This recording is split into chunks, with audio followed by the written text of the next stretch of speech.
This is the Chinese novel, page 17. Well, last one was done at 16. I'm on 17 through. Well, I'll find out. When I say story, I do not mean mere pointless activity. Crude action alone. The Chinese are too mature for that. They have always demanded of their novels characters above all else. Shi Hu Chan, they have considered one of the three greatest novels, not primarily because it's full of flash and fire action and because its portraits successfully 108 characters that each is to be seen separate from the others. Often I have heard it to be the novel of the tones of delight. When any one of the 108 begins to speak, we do not need to be told by his name. By the way the words came from his mouth, we know who he is. If it is the character portrayal, then he first quality which the Chinese people have demanded of their novels, and if after it that portrayal shall be by the character's own expansion of words rather than by the author's explanation. Curiously enough, while the novel was beginning, the ranchos and the tea houses in villages and those city streets out the stories told to the common people by the common unlearned man among them in the spiritual places. It was beginning to in much of the same unlearned fashion. It is an old custom of emperors, particularly if the dynasty were foreign one, for persons called imperial heirs whose only duty was common to go along the people in the streets of the cities and the villages, to sit up among them in tea houses disguised in common clothes and listen to what he's talked about there. The original purpose of this way, of course, to hear and to see discontent among the emperor's subjects, more especially to find out that discontestants were rise in the shape of those rebellions which precede the fall of every dynasty. But emperors were very human, and they were not often scholars. More often, indeed, they were also spoiled and willfully men, and the emperor years had opportunity to hear all the sorts of strange, interesting stories. They found that their loyal masters were more frankly interested in those stories than they were politics, so they came back to make their reports. They flattered the emperor and brought to gain favor by telling him what he liked to hear, shut up as he was forbidden city away from life. They told him the strange, interesting things that the common people did, who were free, and after while they took a ring down they did not, and what they heard in order to save memory.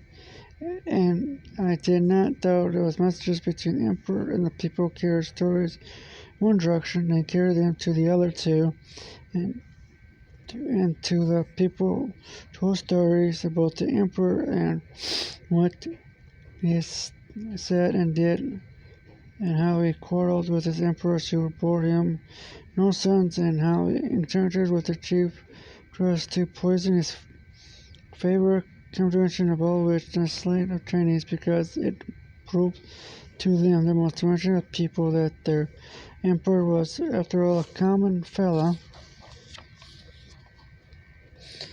like themselves, that he too had troubles, through that he was a son of heaven. Thus there began another important source of the novel, that was to develop with such a form of force, though still always denied it right to exist by the professional men of letters.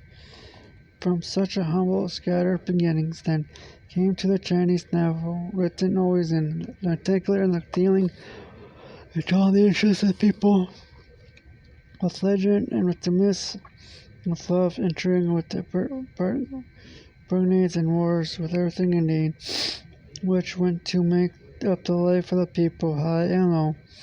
Nor was the novel in China shaped as it was in the West by a few great persons in China. The novel has always been more important than the novelist. There has been no Chinese before, no Chinese feeling or Smollett, no Austen or Dante or Dickens or Thackeray or Meredith or Hardy or any other than Fox or Fawcett, but there were and novels as great as the novels any other country in the world as great as any could have written and have been born in China. Who then wrote these novels of China?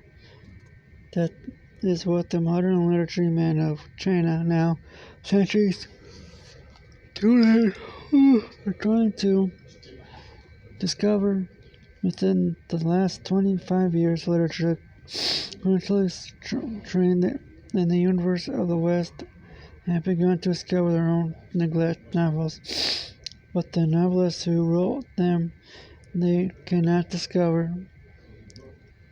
Did one man write Shenu Hu Cheyenne, or did it grow to present shape and to renegade the spirits developed by many minds of many hands in different centuries? Who can tell now? Who can now tell you?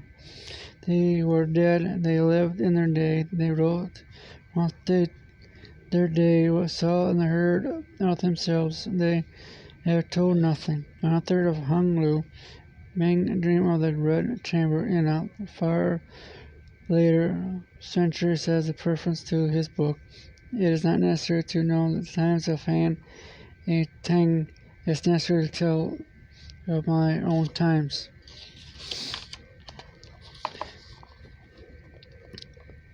They told of their own times and they lived in the pleasant century. They read no reviews of their novels, no translations to whether or not what they did as well according to the rules of scholarship. It did not occur to them that they must reach the high thin air which scholars breathe, nor they consider the stuff of which greatness is made. According to the scholars, they wrote and pleased them to the right, and they were able. Sometimes they wrote unwillingly and well, and sometimes unwillingly and they wrote not so well. They died in the same happy atmosphere, and now they are lost in it. And not all the scholars of China gathered too late to them honor can raise them up. Again, they are a long past possibility of literary post-mortems, but what they did remains after them because it's common of people of China to keep alive their great novels. Literature people who have passed the novel not too often hand to hand from the mouth to mouth. In the preface of one of the later editions of Shanghai Chen Shai An, who had much to do with the making of the novel, writes what I speak of, what I wish people to understand easily, whether it is the reader of good or evil, learned or unlearned, anyone can read this book. Whether it is not the book is well done, it is important enough to cause anyone to worry. Alas, I am born to die. How can I know what those who come after me who read my book will think of it? I cannot even know what myself born to another indication of think of it. I do not know myself then can even read. Why therefore should I care? Strangely enough, there are certain scholars who invade the freedom of speech and who burden with certain private sorrows which they dare not to tell anyone, who perhaps wanting only holiday from the ruiners of sorts of art they had common, created and wrote novels to assume the humble names, and what they didn't put aside for Terry. I'm gonna look again. Okay, and wrote as simply and naturally as any common novelist, for the novelist believed that he should not consider the techniques. He should write as materials demanded. If a novelist became known for a particular style or technique, that's the extent he credited to being a good novelist and became literary technician. And good novelists, or so I began taught in China, should be above all else this, and that is natural and also flexible and variable, as to be wholly in the common of the material that flows through him. His whole duty is only the short life as he flows through him, and in the vast fragmented is at the time, space, and event discover intentional and inherit the order and rhythm of and shape. We shall never be able merely by reading pages to know who wrote them. For when the style of the novelist becomes fixed, the style becomes his prison. The Chinese novelists fear their writing symbolizes like music, chosen themes. These Chinese novels are not perfect according to Western standards. They are not always planned from the beginning to end, nor do they compact or any more than life is planned nor compact. They are often too long, too full of innocence, too crowded with character. Merely, in fact, in the fiction to materialize the medley of romance and realism as the method so that an impossible event of magic or dream may being dissonant, which such slackness is symptomatic of detail that one is compelled to believe against all reasons. The earliest novels are full of folklore for the people who those times thought they dreamed in the ways of folklore. But no one can understand the mind of China today who has not read these books, for the novels have shaped the present minds too, and the folks lore persists in spite of the Chinese despondence. Western trained scholars should have us believe to the contrary. The intelligent mind of China is still the mind of which George Russell wrote when he said the Irish mind is generally akin to the Chinese. That mind which the folk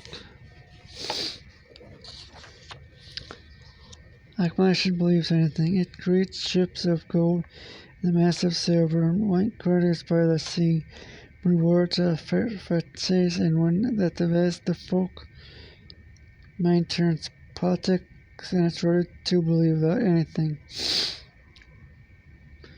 Until this folk mind turned into stories and crowded with thousands of years of life grew literature of Chinese novels, for these novels changed as they grew. If I have said there are no single names attached beyond question to the great novels of China, it's because no one had wrote them.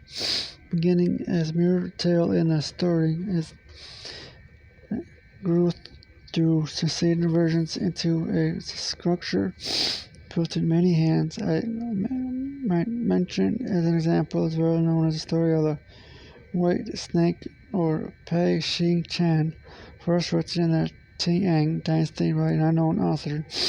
It was the tale of the simply supernatural whose hero was a great white snake. In the next version of the following century, the snake has become a vampire woman who has an evil force, but the third version contains a more gentle and a human touch. The vampire becomes a faithful wife who aids her husband and gives him a son. The story thus adds not only new character but new quality and ends up supernatural tale. It begins the novel Human Beings. So in early periods of Chinese history, many books must be called not so much novels as source books for novels. The source books into which Shakespeare they had opened to him might have dripped him in both hands and burned up pebbles to make into jewels.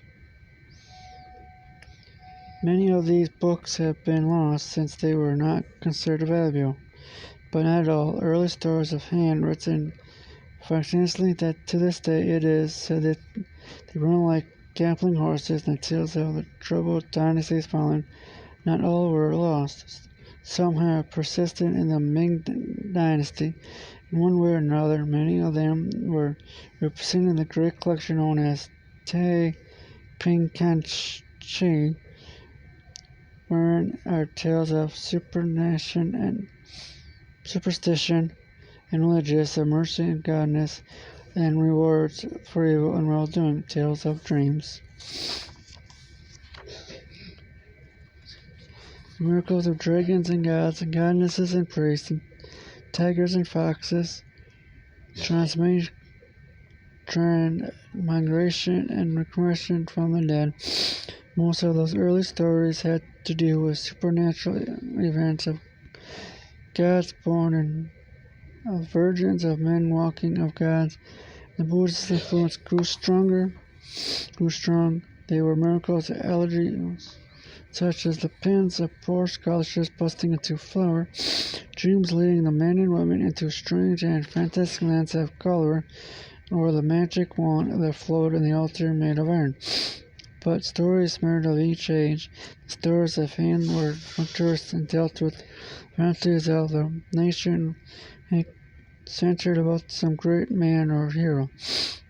Humor was strong in the golden age, arresting, early lusty humor, such as he wants to be found. For instance, in many of the books of the tales presumed to be have collected, some to be written during the period, and the scenes changed.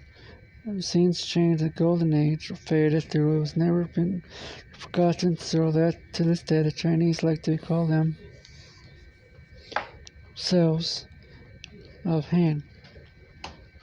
When we succeeded in the wake of corrupting centuries, stories were written became hundred of the week and subjects like the early Chinese say. In the days of the six dynasties, they wrote of small things of woman, waterfall, or bird. If the Han dynasty of golden, then the Tang dynasty was silver, and the silver were the love stories of which it was famous. It was an age of love, which thousand stories clustered about the beautiful Yang cared for, and scarcely less beautiful predecessor of the emperor's favor, Mia Fia.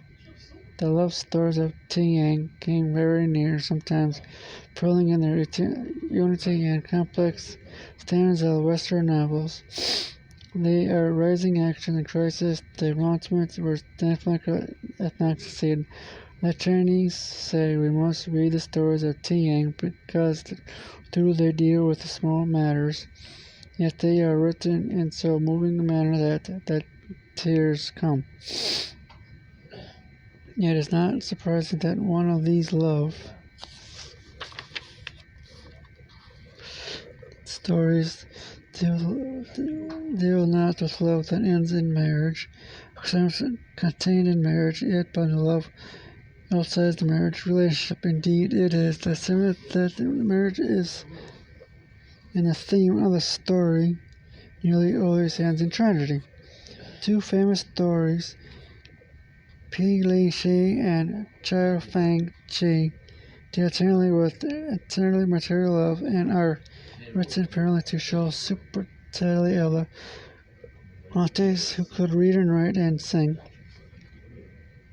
and were clever and beautiful besides beyond ordinary wife, who was the Chinese say they are even today, a yellow-faced woman, unusually literature.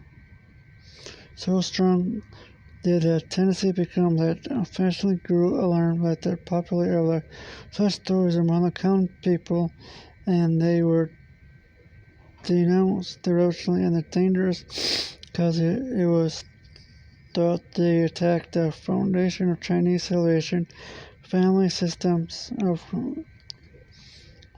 recognition tendency was not lacking, such as to be seen in Hai Chen Chu, one of the earlier famous later in the work, the story of a young scholar who loved the beautiful Yang, and who renewed her saying particularly as he went away. All extraordinary women are dangerous. They destroy themselves and others. They have ruined even emperors. I am not an emperor, and I'm better given up, which he did, the impression of all wise men. And to him, modest Yang replied, if you possesses me, leave me, it is your right. I do not respond to you. But 500 years later, the sensibility of the Chinese popular heart comes forth and sets tortured romance right again. And the last version of the story of the authors make Cheng and Yang husband and wife, and says that in its closing, this is the hope that all lovers in the world may be united in marriage. And as time goes in China, 500 years is not long enough for a happy ending. This story is, by the way, one of Chinese most famous. It is repeated that the Song Dynasty and the poet from Chiu Ti Ling under the title The Republican Butterfly, and again in the Yang Dynasty by Tai Ying as a drama as Sung title Su Hasi Hasing, and the Ming Dynasty with two versions entering appears as Ling Su not has Hangsing, giant rich in the southern rituals form called Taisi, and so called the last and most famous Hasing Chai. Even children of China know the name of Cheng Xin.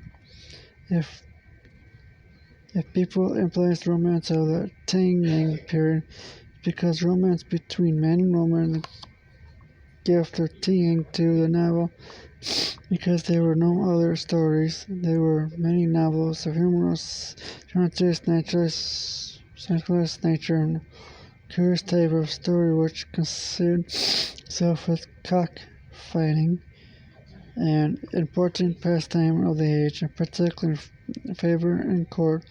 One of the best of these tales is Ting Cheng Nu Fu Chen by Chen Hang, which tells how Chai Cheng, a famous cockfighter, because of the famous that he was loved by the emperor and people alike.